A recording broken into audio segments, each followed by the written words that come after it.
Hello friends, आज हम लोग बात करते हैं थिन एंडोमेट्रियम के बारे में।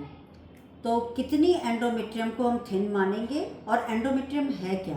एंडोमेट्रियम बच्चेदानी के अंदर बनने वाली एक झिल्ली होती है जो कि आपका महीने के समय हर बार झड़ती है और आपको जब अंडा बनता है 14वें दिन वो बन के तैयार हो जाती है। इनफैक्ट अगर आपकी झिल्ली ठीक नहीं है तो बच्चा रुकने की संभावना बहुत कम हो जाती है। एंडोमेट्रियम को टीवीएस अल्ट्रासाउंड द्वारा बहुत अच्छे से देखा जा सकता है। और अगर आप ये चित्र देखें तो देखिए बच्चेदानी के अंदर ये जो 3 लाइन अंदर दिख रही हैं ये आपकी एंडोमेट्रियम है।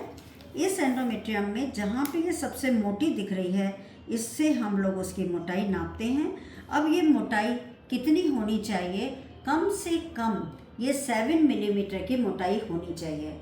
अगर 8 to 9 मिलीमीटर है तो बहुत ही अच्छी एंडोमेट्रियम है। इसके अलावा इसकी हम ब्लड सप्लाई भी देखते हैं। कम से कम 3 से 4 वेसल एंडोमेट्रियम में जाती हुई दिखनी चाहिए।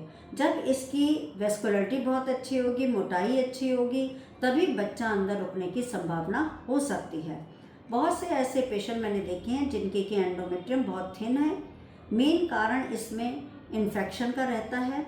इन्फेक्शन 2 टाइप का हो सकता है, क्रॉनिक इन्फेक्शन जो कि दूसरे बैक्टीरिया द्वारा होता है, और एक होता है टीबी का इन्फेक्शन जो कि बहुत ही दिक्कत की चीज़ है।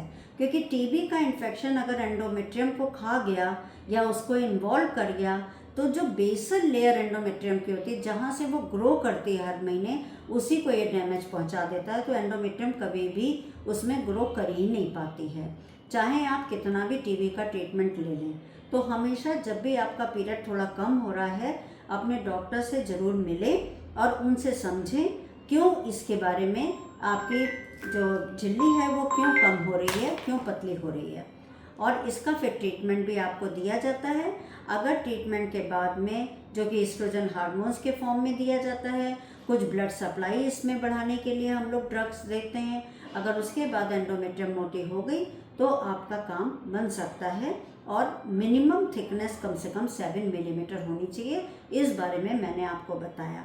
जब भी एंडोमेट्रियम थिन हो हम लोग हिस्टेरोस्कोपी जो कि एक दूरबीन होती है बच्चेदानी के रास्ते डाली जाती है और उसमें डाल के हम लोग बायोप्सी ले लेते हैं, पता करते हैं किस लिए एंडोमेट्रियम थिन है।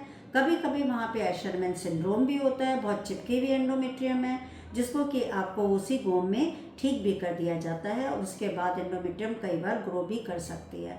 तो इन सब बातों को ध्यान में रखते हुए आप डॉक्टर के पास जाएं, अपनी समस्या को बताएं और अपनी झिल्ली को परमानेंटली बर्बाद होने से पहले ही बचा लें। Thank you so much.